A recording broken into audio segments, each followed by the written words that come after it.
আল্লাহ রাব্বুল আলামিন বলেন আমার শুকরিয়া আদায় করার সাথে সাথে তুমি মা বাবার শুকরিয়া আদায় করো। জোরে বলেন সুবহানাল্লাহ। কারণ কি আমার ভাইরা, আল্লাহ রাব্বুল আলামিন তোমাকে সৃষ্টি করতে গিয়া পৃথিবীতে সবচাইতে বড় অবদান যেরকম আমার মাওলার, ঠিক তেমনি তোমাকে পৃথিবীতে লালন পালন করতে গিয়া সবচাইতে বেশি কষ্ট করেছে তোমার মা এবং বাবা। জোরে বলেন ঠিক না বেঠিক? এই জন্য আল্লাহ বলেন আনিশকুরলি ওয়ালি ওয়ালিদাইকা ইলাইয়াল মাসির।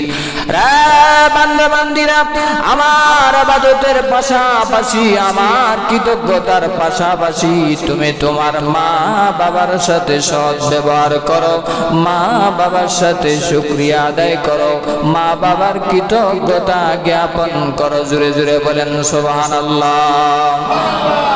সাহাবী এসে বলে ইয়া রাসূলুল্লাহ, ওগো নবীজি, আমি আমার মা বৃদ্ধ মাকে কাঁধের উপর বসাইয়া, ওগো নবীজি, আমি সাফা মারওয়ায় দৌড়েছি, হাতিমে কাবায় দৌড়েছি, কাবার চত্বরে আমি দৌড়াইছি। ইয়া রাসূলুল্লাহ, ওগো নবীজি, আমার মাকে কাঁধে নিয়ে আমি হজ কমপ্লিট করলাম।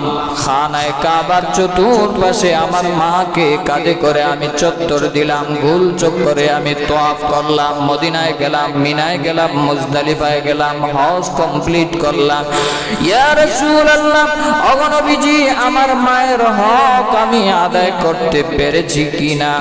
রাসূল বলেন, রে সাহাবী, তোমার মাকে কাঁধে নিয়ে মাত্র তুমি হজ কমপ্লিট করেছো।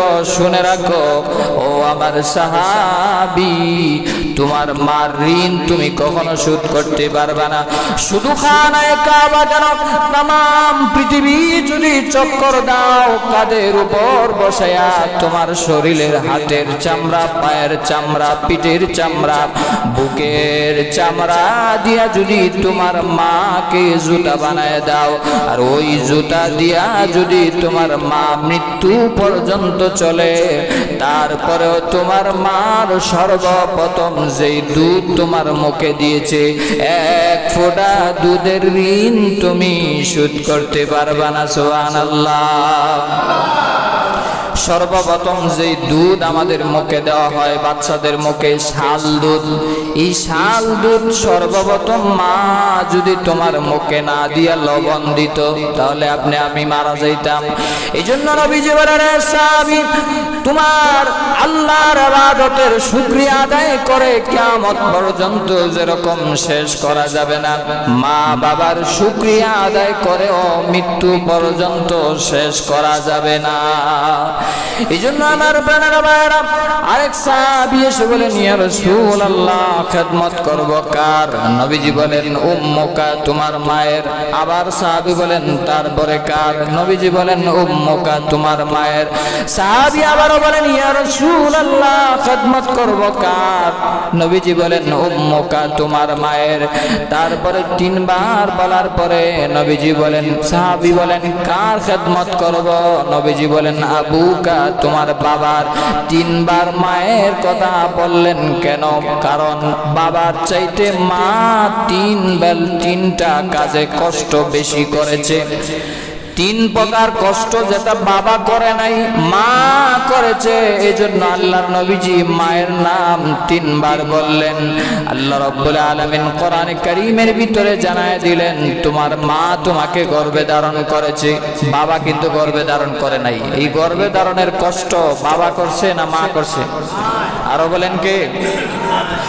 মা গর্ভে ধারণ করেছে, পাশাপাশি তোমাকে ডেলিভারি করার সময় এক বালতির থেকে আরো বেশি রক্ত তোমার মায়ের শরীর থেকে জড়াইছে। এটাও বাবা এই কষ্ট স্বীকার করে নাই। 2 বছর থেকে 2.5 বছর মায়ের স্তন থেকে দুগ্ধ পান করেছ, এই কষ্টটাও মায়ে স্বীকার করেছে। এই জন্য আল্লাহ বলেন, হামালাতহু উম্মুহু كرها ووضعته كرها وحمله وفصاله 30 شهرا الله أكبر আমার বানানো ভাইরা বিশ্ব নবী রাহমাতুল লিল আলামিন ওই সাহাবীর প্রশ্নের জবাব তিনবার কেন মার কথা বললেন আল্লাহ এই আয়াতের ভিতরেও আল্লাহ তিনটা কষ্টের বিষয় মায়ের তুলে ধরলেন কারণ মা এক নম্বরে হামালাতু উম্মুহু গর্ভে ধারণ করেছে ওয়া ওয়াদাআতুহু কুরহা দুই নম্বরে ডেলিভারির কষ্ট সহ্য করেছে আমার মা এক বালতি রক্ত জড়িয়েছে আমার চেহারা দেখার জন্যে যেই রক্ত বাহির হলে ডাক্তারেরা বলে বাঁচার কোনো উপায় নাই কিন্তু আরে প্রাণের যুবক ভাইরা তোমাকে পৃথিবীর আলো বাতাস দেখানোর জন্যে তোমার গর্ভধারিণী মা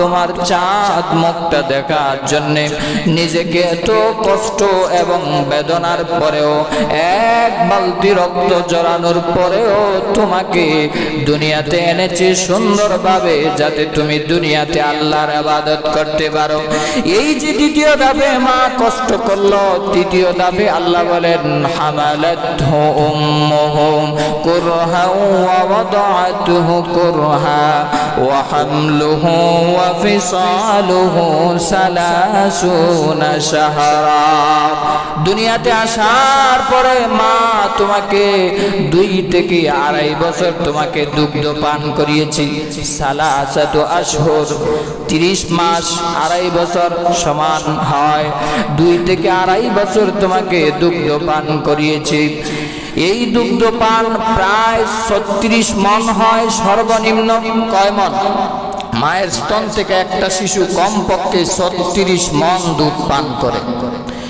এই দুগ্ধ পানের যে কষ্ট মা সহ্য করেছে এটা বাবা সহ্য করে নাই ঠিক না বেঠিক এই জন্য মায়ের অধিকার বেশি মায়ের সম্মান বেশি মায়ের দাম বেশি এই জন্য রাসূল বলেছেন মায়ের পায়ের নিচে জান্নাত জোরে বলেন সুবহানাল্লাহ এবার আসেন আমার বানানো ভাইয়েরা এই জন্য আল্লাহ রাব্বুল আলামিন জানায় দিতে চায় সূরা বনি ইসরাঈলের 23 নম্বর আয়াতে আল্লাহ বলেন ওয়া কাদা রাব্বুকা আল্লা তা'বুদু ইল্লা ইয়্যাহু ওয়া বিল ওয়ালিদাইনি ইহসানা আল্লাহ রাব্বুল আলামিন বলেন আমি ফয়সালা করে দিয়েছি আমি আমার আইন সিদ্ধান্ত আমি একেবারে শিলমোহর মেরে আমি জানায় দিয়েছি কি ফয়সালা আল্লাহ রাব্বুল আলামিন বলেন আমি রবের আইন মানতে হবে আর 2 নম্বরে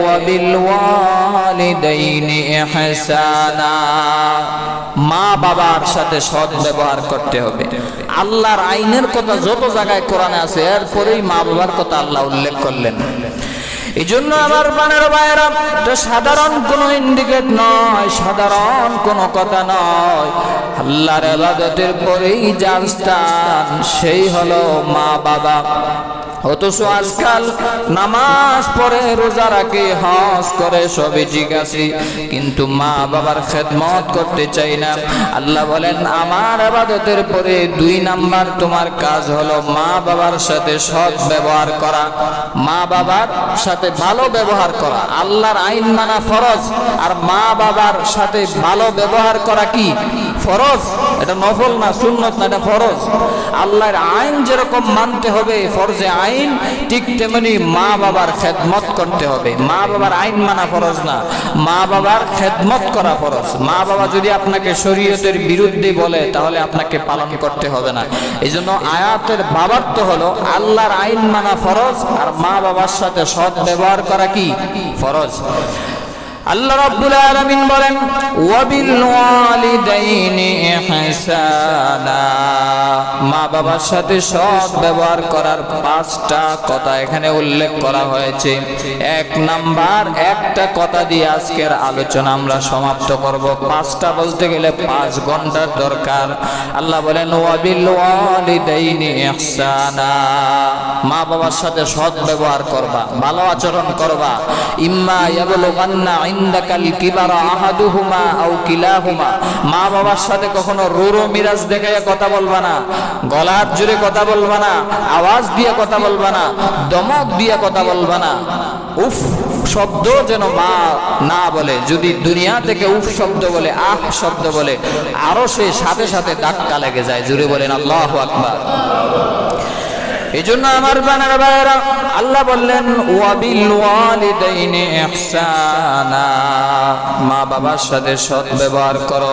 ইম্মা ইয়াবলুগান্না ইনদাকাল কিবারা আহাদুহুমা, মা বাবা যদি বার্ধক্যে উপনীত হয়ে যায়, মা বাবা যদি বয়স্ক হয়ে যায়, একজন অথবা দুজন, তুমি যদি তোমার বয়সে পাও তাহলে তাদের সাথে ভালো ব্যবহার করো। অনেক সন্তান আছে উপযুক্ত হয়ে যাওয়ার পরে আর মা বাবাকে আর পায় না, কবরস্থানে যায় কাঁদে আর বলে ও মা ও বাবা, আমি তো এখন রোজগার করতে পারি, কামাই রুজি করতে পারি, কিন্তু আপনাকে তো আর লালন পালন করতে পারলাম না বলে কাঁদে। এই জন্য আল্লাহ বলেন উভয়জন অথবা একজনকে যদি তুমি বার্ধক্যজনিত অবস্থায় যদি পাও বান্দা, যদি পাও তাহলে তুমি মিস করবা না, কাজে লাগায় দাও, খেদমত করবা। মা বাবা খুশি তো আল্লাহ খুশি হয়ে যাবে। সুবহানাল্লাহ। এবার আসেন, মনে মনে প্রশ্ন জাগতে পারে মা বাবার উপর যদি ইহসান করতে হয় তাহলে মা বাবা কি সন্তানকে ইহসানের আশায় বড় করেছে নাকি? না, মা বাবা এটা কোনোদিন এই মনে করে বড় করে নাই যে আমার সন্তান বড় হয়ে আমাকে কামাই রুজি করে খাওয়াবে, এই আশায় মা বাবা বড় করে না। মা বাবা বড় করে সন্তানদেরকে আদর করে, স্নেহ করে, মহব্বত করে, কিন্তু সন্তান একদিন বড় হয়ে আমাকে লালন পালন করবে, খাওয়াবে, সেই আশায় করে না। দৃষ্টান্ত মনে করেন সন্তান যদি লোলা হয়, আতুর হয়, রোগী হয়, দেখবেন ভালো সন্তানের চাইতে এই রোগী সন্তানের প্রতি মা বাবার দয়া দুর্বলতা আরো বেশি থাকে, ঠিক না বেঠিক? এই জন্য ইহসানের বাবার্থ হলো আল্লাহ বুঝাইতে চায় ইহসান করবা, কারণ একজন শিশুর চাইতে তোমার মা বাবা যখন বৃদ্ধ হয়ে যায় তখন শিশুর চাইতে আরো বেশি অসহায় হয়ে যায়, ঠিক না বেঠিক? কারণ একজন শিশু যদি বিছানায় প্রস্রাব করে তার মা দৌড়ায় যাবে, বাবা যাবে, ভাই যাবে, আত্মীয় স্বজন যাবে, ঘরের ভিতরে যত সদস্য আছে সবাই যাবে তার প্রস্রাব থেকে তাকে সরাইয়া পরিষ্কার করার জন্য। কিন্তু একজন বয় বৃদ্ধ লোক যখন বিছানায় প্রস্রাব করে, এতই অসহায়, নির্ধারিত লোক ছাড়া আর কেউ কাছেও যাবে না, ঠিক না বেঠিক? তাহলে শিশুর চাইতে বৃদ্ধ লোক আরো বেশি অসহায় হয়ে যায়। এই জন্য আল্লাহ বুঝাইতে চায় রে পৃথিবীর মানুষেরা, আমি জানি তোমার মা বাবার শেষ বয়সে তোমার বড় দরকার, এজন্য আমি আল্লাহ আইন দিয়া দিলাম, বিধান দিয়া দিলাম, তুমি যুবক অবস্থায় শুধু ম্যাডামকে নিয়ে চললেই হবে না, সন্তানাদির মায়া করলে শুধু হবে না, তোমার মা বাবার খেদমত করতে হবে। বাবার মনে চায় যৌবন কাল থাকতে বাবা অনেক টাকা ইনকাম করেছে, অনেক টাকা পয়সা কামাই করেছে, কিন্তু এখন সংসার ছেলের কাছে। বাবার মনে চায় যে বাজারে গেলে একটা চা খাই, একটা নাস্তা করি, আরেকজনকে নাস্তা করাই, কিন্তু পকেটে তো টাকা নাই, সংসারের দায়িত্ব তো ছেলের হাতে। এই জন্য আপনাকে খেয়াল রাখতে হবে বাবার কখন কোন জিনিসটা দরকার দিতে হবে। জুমার দিন বাবা আসে মসজিদে, দান বাক্সটা যখন সামনে দিয়ে যায় মনে মনে ভাবে যে আমিও যদি দিতে পারতাম 10টা টাকা আমার মনটা খুশি হইতো। এটা ছেলে বুঝে নিতে হবে। এজন্য আল্লাহ বলেন ওয়াবিল ওয়ালিদাইনি ইহসানা, মাতা পিতার প্রতি সৎ আচরণ করো, ইহসান করো, দয়ার আচরণ করো। এখন সমাজ এত নির্মম হয়ে গেছে, এত নিকৃষ্ট হয়ে গেছে। 4জন সন্তান একই পরিবারে, 4 ছেলে একই পরিবারের, 4জন যখন জায়গা সম্পত্তি সব ভাগ করে, জায়গা সম্পত্তি ঘর বাড়ি সব ভাগ করতে করতে এক পর্যায়ে মাকেও ভাগ করে, বাবাকেও ভাগ করে ফেলে। আছে না নাই? আরো জোরে বলেন আছে না নাই? অথচ দেখেন এই ঘর সংসার বাড়ি সব কিছু এই বুড়া বুড়ি সাজাইছে, এখন আপনারা আলাদা হয়ে গেছেন, এখন মা বাবার বাদ পর্যন্ত আলাদা করে ফেলে। বুড়িরে দেয় এক ঘরে, বুড়ারে দেয় আরেক ঘরে। আর মা বাবা একজন আরেকজন যখন খাবারে বসে মনে মনে ভাবে যে আমি তো এক ছেলের ঘরে খাইতেছি, আমার উনি জানি কি অবস্থায় কি খাইতেছে, এই যে আপনি দুইটা ভাতের জন্য মা বাবাকে আলাদা করে দিলেন, আল্লাহ আপনার সব আমলনামা বরবাদ করে দিবে। জোরে বলেন ঠিক না বেঠিক? এই জন্য আমার বানার ভাইয়েরা, আল্লাহর আইন মানা ফরজ, আর মা বাবার সাথে ভালো ব্যবহার করা ফরজ। মা বাবার আইন মানা ফরজ নয়। যদি মা বাবার আইন মানা ফরজ হতো, সাহাবী আবু হুরায়রা রাদিয়াল্লাহু তাআলা আনহু কালিমা পড়ে মুসলমান হইতে পারতেন না। নবীজির বিখ্যাত সাহাবী হযরত আবু হুরায়রা রাদিয়াল্লাহু তাআলা আনহু রাতের বেলা নবীজি এসে বলে, ইয়া রাসূলুল্লাহ, ইয়া হাবিবাল্লাহ, ওগো নবীজি, কালিমা পড়ে মুসলমান হওয়ার কারণে আমার মা আমাকে প্রহার করে, আমাকে মারে, আমার উপর বড় টর্চার করে, কারণ আমার মা হলো বেদিন, কাফের, মুশরিক, আর আমি তো আপনার দরবারে এসে কালিমা পড়ে মুসলমান হয়েছি। ইয়া রাসূলুল্লাহ, আমার মা আমার সাথে খারাপ আচরণ করে। বিশ্ব নবীজি ডাক দেয়া বলে, রে আবু হুরায়রা, তুমি আমার কাছে এসেছো ভালো কথা, তোমার যেই গর্ভধারিণী মা তোমাকে শাসন করেছে, তোমার সাহস তো কম না। তোমার মায়ের নামে আমার কাছে নালিশ দাও, বিচার দাও। তোমার মা যদি তোমাকে 1000 বার প্রহার করে, মারে, আমি নবীজি এখানে ইন্টারফেয়ার করা, স্যাক্রিফাইস করা, আমি এখানে বিচার করার কোনো অধিকার নাই। সুবহানাল্লাহ। রে আবু হুরায়রা, তোমার মা তোমাকে শাসন করলে এটা আমি নবীজি কখনো বিচার করতে পারবো না।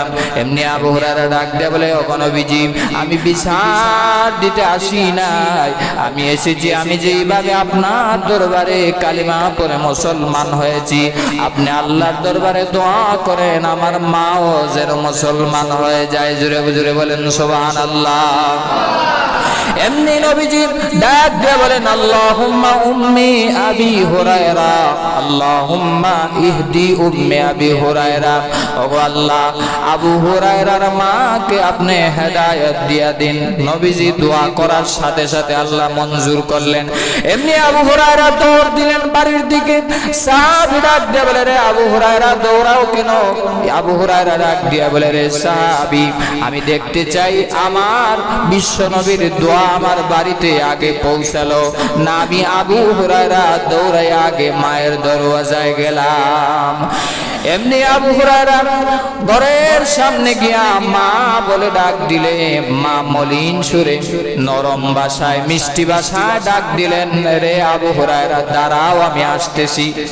যেন ভাষাটা পরিবর্তন হয়ে গেল, নরম ভাষা চলে আসলো, যে আমি আসার আগেই নবীজির দোয়া আমার ঘরে এসে পৌঁছে গেছে। জোরে বলেন সুবহানাল্লাহ। এমনি আবু হুরায়রার মা ডাক দিয়া বলেন, আর তোমাকে টর্চার করব না, বলবো না মুহাম্মদের দরবার ছেড়ে দাও, এটা বলবো না। আমি গোসল করে পবিত্র হয়েছি, আমাকে এই মুহূর্তে নিয়ে যাও তোমার নবীর দরবারে। নবীর দরবারে নিয়ে যাওয়া হলো। আবু হুরায়রার মা নবীজির সামনে দাঁড়ায়া সালাম দিলেন আর বললেন, নগো নবীজি, আর কোনো কথা নয়, আমাকে পড়ায় দিন লা ইলাহা ইল্লাল্লাহু মুহাম্মাদুর রাসূলুল্লাহ সাল্লাল্লাহু আলাইহি ওয়াসাল্লাম। কালিমা পড়ে মুসলমান হয়ে গেলেন। এইজন্য আমার প্রাণের ভাইরা বলতেছিলাম, মা বাবার সাথে সৎ আচরণ করতে হবে, ভালো ব্যবহার করতে হবে। যদি মা বাবার সাথে সৎ আচরণ করেন, আল্লাহ রাব্বুল আলামিন দুনিয়াতে আপনাকে 4টা পুরস্কার দিবেন। কয়টা পুরস্কার?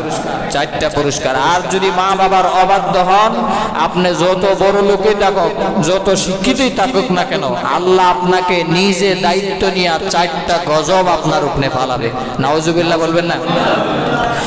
আমার বানার ভাইয়েরা, 1 নাম্বার, মা বাবার বাধ্য সন্তানের জন্য মহান আল্লাহর পক্ষ থেকে 1 নাম্বার পুরস্কার আপনার সাথে মিলাই নিবেন। আপনি মা বাবার যদি বাধ্য হন তাহলে আপনার সাথে মিলে যাবে, অবাধ্য যদি হন আপনার সাথে মিলে যাবে।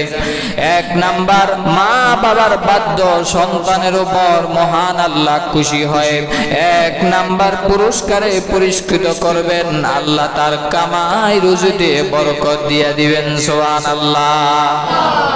এটাই তো আসলটা, ঠিক না বেঠিক? এই ফেডের জন্যই তো 7 সমুদ্র 13 নদী পার হয়ে যায়, দেশ থেকে দেশান্তর, স্ত্রীকে খুন করে, মাকে খুন করে, আছে না নাই? জায়গা জমিনের বেজাল সব কিসের জন্য? এই পেটের জন্য।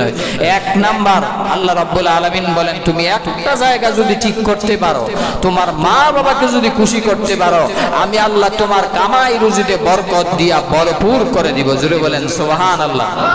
আর মিয়া বেশি টাকার মালিক হওয়া বরকত নয়, কম টাকার ভিতরে সুন্দরভাবে চলা, এটার নাম বরকত। ঠিক না বেঠিক? দেখবেন বড় লোক বিশাল অনেক বড় অট্টালিকা ঘর বানিয়েছে, বিল্ডিং বানিয়েছে, অনেক টাকা খরচ করে। আবার আরেকজন গরিব অসহায় মানুষ অল্প টাকা দিয়ে ঘর বানাইছে। গরিব লোকের ঘরটা দেখে মানুষ বলে অনেক সুন্দর ঘর, মাশাআল্লাহ, কিন্তু অনেক টাকা খরচ করে ঘর বানাইছে কিন্তু দেখতে সুন্দর না। মানুষ বলে দূর এটা কি বানাইছে, পাবলিক টয়লেটের মতো দেখা যায়। ঠিক না বেঠিক? যে বরকতের ভিতরে বরকতের যে কি ফজিলত। এই জন্য এক নম্বরে কামাইর যদি তুমি বরকত পাইবা যদি মা বাবার সাথে তোমার কালেকশন ভালো থাকে। জোরে বলেন ঠিক না বেঠিক?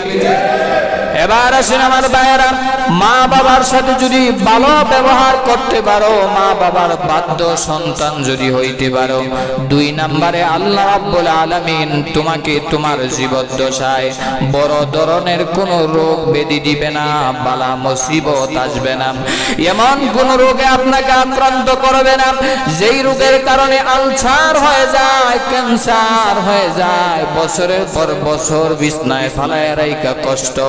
এরকম বড় ধরনের কঠিন ধরনের রোগ থেকে আল্লাহ হেফাজত করবে। মা বাবার বাধ্য সন্তানের জন্য আল্লাহর পক্ষ থেকে 2 নাম্বার পুরস্কার। জোরে বলেন সুবহানাল্লাহ। বড় ধরনের কোনো বিপদও আপনাকে পাবে না। যত জায়গায় বিপদের সম্মুখীন হবেন, মা বাবার দোয়া থাকার কারণে আল্লাহ গেট আউট করে দিবে, এই বিপদ থেকে আল্লাহ উদ্ধার করে দিবে।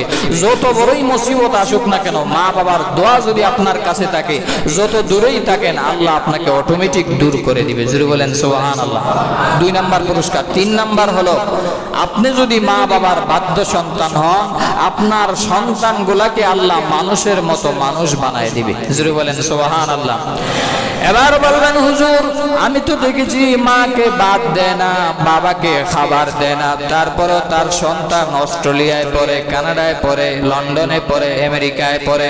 আরে মিয়া ভালো করে শুনেন, শিক্ষিত হওয়া এক জিনিস আর মানুষ হওয়া আর এক জিনিস। ঠিক না বেঠিক? শুধু শিক্ষিত হইলেই মানুষ হওয়া যায় না। অনেক আয়ে বিয়ে লোক, অ্যাডভোকেট, ফাঁস, কিন্তু ভাষার কারণে মানুষ বলবে দূর এটা কিসে শিক্ষিত হয়েছে। ঠিক না বেঠিক? আবার অনেক মানুষের ভাষা এত সুন্দর, ব্যবহার সুন্দর, মানুষের অন্তর থেকে দোয়া করবে। এটা হলো মানুষ, এটা হলো মনুষ্যত্ব। শিক্ষিত থাকলেই শুধু মানুষ হওয়া যায় না, ভিতরে যদি মনুষ্যত্ব না থাকে। এই জন্য আপনার সন্তানগুলাকে আল্লাহ মানুষের মতো মানুষ করায় দিবে, আপনার বাধ্য বানায় দিবে যদি আপনি মা বাবার বাধ্য হন। সুবহানাল্লাহ বলবেন না? 3টা পুরস্কার। 4 নাম্বার, মা বাবার বাধ্য সন্তানের জন্য মহান আল্লাহ 4 নাম্বার পুরস্কার রেখে দিয়েছেন। মা বাবার বাধ্য সন্তান যেই দিন ইন্তেকাল করবে, মরতে দেরি হবে আল্লাহ তৈরি, জান্নাতে যাইতে দেরি হবে না। সুবহানাল্লাহ। কারণ রাসূল বলেছেন, ক্বালান নবিয়্যু সাল্লাল্লাহু আলাইহি ওয়াসাল্লাম, রিদার রাব্বি ফি রিদাল ওয়ালিদাইন। মা বাবা যদি খুশি হয়, সন্তুষ্ট হয়, আল্লাহও খুশি। জোরে বলেন সুবহানাল্লাহ। 4টা পুরস্কার। আর যদি আপনি মা বাবার অবাধ্য হন, তাহলে আল্লাহর পক্ষ থেকে 4টা গজব নাজিল হবে। জোরে বলেন কয়টা? আরো জোরে বলেন কয়টা? 1 নাম্বার, মা বাবার অবাধ্য সন্তানের জন্য মহান আল্লাহ তোমার কামাই রুজিতে সব বরকত আল্লাহ ছিনায় নিবে। জোরে বলেন নাউজুবিল্লাহ। যত টাকাই আপনি কামান, লক্ষ লক্ষ টাকা মাসিক আয়, কিন্তু শান্তি নাই, পেরেশানি, টেনশন আছে না নাই? আরো জোরে বলেন আছে না নাই? শান্তি হবে কিভাবে? শান্তির দরওয়াজায় তো আপনি সিন্ধুকে তালা দিয়ে দিছেন, আর শান্তি আসবে না। যতই টাকা কামান, ঘুম হবে না, সিটাক্সিন খাইয়া ঘুমায়। ঠিক না বেঠিক? ঘুমের ওষুধ খাইয়া ঘুমাইতে হবে, তারপরও শান্তি নাই। স্বর্ণের খাড়ে থাকলেও মা বাবা যদি আপনার উপর নারাজ হয়, আপনার সংসারের বরকত, আপনার কামাই রুজির বরকত আল্লাহ গজব দিয়ে উঠায় নেবে। জোরে বলেন নাউজুবিল্লাহ। এগুলা আমাদের সমাজে আছে না নাই? আওয়াজ কম কেন? আছে না নাই? এই জন্য আল্লাহর পক্ষ থেকে 1 নাম্বার, মা বাবার অবাধ্য সন্তানের জন্য তোমার কামাই রুজিতে আর মেয়ে যতই টাকা কামাই করো না কেন বরকত থাকবে না যদি মা বাবার সাথে তোমার কালেকশন দুর্বল হয়। 2 নাম্বার হলো, আপনি যদি মা বাবার অবাধ্য সন্তান হন, আপনার ঘরটাকে আল্লাহ ফার্মেসি বানায় দিবে। মানে কি, আপনার স্ত্রী অসুখ, ছেলে অসুখ, সন্তান অসুখ, পরিবার অসুখ, আছে না নাই? আরো জোরে বলেন, আছে না নাই? কারণ আপনার মা বাবার সাথে কালেকশন দুর্বল, এজন্য আর অসুখ, রোগ, ব্যারাম এটাই আর ছাড়ে না। এরকম পরিবার আছে না নাই? তাহলে বুঝতে হবে তার মা বাবার সাথে কালেকশন দুর্বল ছিল, এজন্য আল্লাহর পক্ষ থেকে 2 নাম্বার গজব, তার ঘরটাকে আল্লাহ ফার্মেসি বানাই দিব। এই জ্বর, এই সর্দি, এই ঠান্ডা, এই অসুখ, এই অসুখ, আছে না নাই? 2 নাম্বার গজব। 3 নাম্বার, আমার বানার ভাইয়েরা, মা বাবার অবাধ্য সন্তানের জন্য আল্লাহর পক্ষ থেকে 3 নাম্বার গজব হলো, তোমার সন্তানগুলাকে মহান আল্লাহ তোমার অবাধ্য করে দিবে। জুড়ে বলেন নাউজুবিল্লাহ। আসল পয়েন্টে আইছি, ঠিক না বেঠিক? আপনি মা বাবার সাথে যেই ব্যবহার করবেন, আপনার সন্তান বড় হয়ে ঠিক তেমনি ব্যবহার করবে, এটাই বাস্তবতা, ঠিক না বেঠিক? দুনিয়ার শাস্তি আর আখিরাতে গেলে তো আছেই। জোরে বলেন, ঠিক না বেঠিক? আপনি মা বাবাকে বড় গলায় কথা বলেছেন, মা বাবার সাথে জারি দিয়ে কথা বলেছেন, মা বাবাকে ধমক দিয়েছেন, এমনও পত্র পত্রিকার রিপোর্ট পাওয়া যায় নিজের গর্ভধারিণী মাকে সন্তান হত্যা করেছে, ঠিক না বেঠিক? বাবাকে হত্যা করেছে জাগার জন্য, জমিনের জন্য, অথবা সাংসারিক ঝামেলার কারণে, আছে না নাই? আরো জোরে বলেন, আছে না নাই? কত রিপোর্ট বলবো। কয়েক বছর আগে 13 সালে শাপলা চত্বর যখন কায়েম হয়, আল্লামা জুনায়েদ বাবনগরী যখন ডাক দিয়েছিলেন শাপলা চত্বরে লং মার্চ করার জন্য, এক কুলাঙ্গার পুলিশ ওই বাবনগরীর দাড়ি দিয়ে টান দিয়েছিল। আল্লাহ রাব্বুল আলামিন এই আলেমের সাথে বিয়াদবি করার কারণে তার মেয়েটাকে মা বাবার অবাধ্য বানায় দিছে। কয়েকদিন পরে মদ খাইয়া ওই মাইয়া বাবারেও খুন করছে, মারেও খুন করছে, ঠিক না বেঠিক? মেয়ের নাম ঐশী। জুড়ে বলেন, ঠিক না বেঠিক? আপনি আপনার মা বাবার সাথে যেরকম ব্যবহার করবেন, আপনার সন্তানও আপনার সাথে ঠিক তেমনি ব্যবহার করবে, এটাই হলো বিচার, ঠিক না বেঠিক? আপনি মা বাবার সাথে যদি খারাপ আচরণ করেন, সন্তানও আপনার অবাধ্য হয়ে যাবে। যতই পড়ালেখা করান, যতই মায়া করেন, যতই স্নেহ করেন, যতই মোবাইল কিনা দেন না কেন, তারপরেও মা বাবার অবাধ্য হবে কি হবে না? আরো জোরে বলেন, হবে কি হবে না? ফলাফল হলো আপনার মা বাবার সাথে আপনার কালেকশন দুর্বল ছিল। এজন্য আল্লাহর পক্ষ থেকে 3 নাম্বার গজব হলো, আপনার সন্তানগুলা মা বাবার অবাধ্য হয়ে যাবে। জোরে বলেন নাউজুবিল্লাহ। 4 নাম্বার, মহান আল্লাহ রাব্বুল আলামিনের পক্ষ থেকে অবাধ্য সন্তানের 4 নাম্বার শাস্তি হলো, মরতে দেরি হবে, আল্লাহর তৈরি জাহান্নামে যাইতে দেরি হবে না। নাউজুবিল্লাহ। কারণ আল্লাহ রাজি আপনাকে জান্নাত দিব কে, ঠিক না বেঠিক? মা বাবা যদি নারাজ হয়ে যায়, অসন্তুষ্ট হয়ে যায়, আল্লাহ অসন্তুষ্ট। আর আল্লাহ যদি অসন্তুষ্ট হয়, কিয়ামতের দিন আপনাকে কে জান্নাত দিবে, ঠিক না বেঠিক? এজন্য কলিজার টুকরা যুবক ভাইয়েরা, এখনো সময় আছে, মায়ের পা ধরে মাপ চাও, বাবার পায়ে ধরে মাপ চাও, আর ডাক দিয়ে বলো, মা ও বাবা, আপনি আমাকে লালন পালন করতে গিয়ে যত কষ্ট স্বীকার করেছেন, ও বাবা আপনার টাকা দিয়ে আজকে টাকাওয়ালা, ও বাবা আপনার বাড়ি দিয়ে আজকে বাড়িওয়ালা হইলাম। ওই বাবার সাথে কিভাবে তুমি বড় গলায় কথা বলো, ওই মায়ের সাথে কিভাবে তুমি বড় গলায় কথা বলো। রে কলিজার টুকরা যুবক ভাইয়েরা, ছোটবেলায় তোমার মা ইচ্ছা করলে তোমাকে তখন গলা চাপ দিয়ে মেরে ফেলতে পারত, তোমার হাত ভেঙে দিতে পারত, পা ভেঙে দিতে পারত, কিন্তু দেয় নাই। মাকে কত কষ্ট দিয়েছ, কত রাত মায়ের বুকে পেটে থেকে থেকে লাথি মেরেছ মায়ের বুকে। ওই মায়ের সাথে খারাপ আচরণ কেমনে করো রে যুবক? নিজের আদরের স্ত্রীর জন্য মাকে বৃদ্ধাশ্রমে পাঠায়, এরকম নালায়েক যুবক বাংলাদেশে আছে না নাই? আরো জোরে বলেন, আছে না নাই? যুবক ভাইয়েরা, এজন্য সাবধান। যতই সুখে থাকো, সুখ চিরস্থায়ী সুখ হবে না। মা বাবা হলো আসল সুখ, ঠিক না বেঠিক? পীরের সাথে ভালো ব্যবহার করতে হবে, নেতার সাথে ভালো ব্যবহার করতে হবে, এই কথা কোরআনে আসে নাই। মা বাবার সাথে ভালো ব্যবহার করতে হবে, কোরআনে আসে না নাই? আরো জোরে বলেন, আসে না নাই? আজকে মা বাবার খেদমত তুইয়া পীরের খেদমত করে, নেতার খেদমত করে, এরকম আসে না নাই? আসে। আর মিয়া আসল পীর আপনার ঘরে, ওই পীরের কাছ থেকে দোয়া নেন। মা যদি হাত তুলে দোয়া করে সাথে সাথে আরশ পর্যন্ত পৌঁছে যাবে, ঠিক না বেঠিক? তামাম পৃথিবীর সমস্ত আউলিয়া কেরাম মিল্লাও যদি দোয়া করে, দোয়া কবুল হইতেও পারে, আবার নাও হইতে পারে, ঠিক না বেঠিক? 50-50। কিন্তু মা বাবা যদি দোয়া করে 100-এ 100, ঠিক না বেঠিক? এই জন্য খবরদার যুবক ভাইয়েরা, স্ত্রীর জন্য, সন্তানের জন্য, জায়গা জমিনের জন্য, টাকা পয়সার জন্য, ধন দৌলতির জন্য মা বাবা বেঁচে আছে, বিয়াদবি কঠিন কালেও করবা না। যদি করো, আজ তোমার টাকা থাকতে পারে, কাল থাকবে না। আজ তোমার প্রভাব প্রতিপত্তি থাকতে পারে, কাল থাকবে না। হুজুর, আপনার ওয়াজ শুনে আমার দিনটা নরম হয়ে গেল, কিন্তু আমার মার সাথে বিয়াদবি করেছি, আমি অন্যায় করেছি, অপরাধ করেছি, আমার মা তো বেঁচে নাই, বাবা তো বেঁচে নাই। হুজুর, এখন কি করব? তাহলে আপনার মা বাবা যাদের সাথে চলাফেরা করতো তাদের সাথে ভালো আচরণ করবেন, তাদের কাছ থেকে দোয়া নেবেন, আর কবরের পাশে দাঁড়াইয়া মা বাবার জন্য সব সময় দোয়া করবেন। দোয়া শিক্ষা দিয়েছেন কে?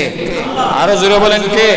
প্রতি নামাজের পরে, প্রতি নামাজের পরে, প্রতি দোয়ায় দোয়ায় এই দোয়াটা করবেন। সবাই সবাই বলেন, রব্বির রহমহুমা কামা রব্বায়ানি সগীরা। রে কলিজার টুকরা যুবক ভাইরা, মহান আল্লাহ নিজে তোমার মা বাবার জন্য দোয়া করার জন্য আল্লাহ নিজে দোয়া শিখাইছে। দোয়ার অর্থ হলো, ও আমার পরওয়ারদিগারে আলম আল্লাহ, আমার মা বাবা আমাকে ছোটবেলায় যেরকম লালন পালন স্নেহ করেছে, আপনিও ঠিক তেমনি আমার মা বাবাকে লালন পালন করেন। জোরে বলেন সুবহানাল্লাহ। দোয়া করার দরকার আছে না নাই? আরো জোরে বলেন, আছে না নাই? দোয়া চায় বাবার দরবারে, দরগায়, মাজারে, ল্যাংটা বাবার মাজারে, আছে না নাই? ছাগল দেখে বাবার দরবারে। আরে আমি আসল দোয়ার জায়গা মা বাবার কাছে, ঠিক না বেঠিক? মাকে আইনা ফল খাওয়াবেন, খুশি হয়ে যাবে কে? আল্লাহ। এই জন্য আমার প্রাণের ভাইয়েরা, মা বাবার খেদমত করবেন, মা বাবার সাথে ভালো ব্যবহার করবেন, কেউ মনে কষ্ট নিবেন না। সবাইকে উদ্দেশ্য করি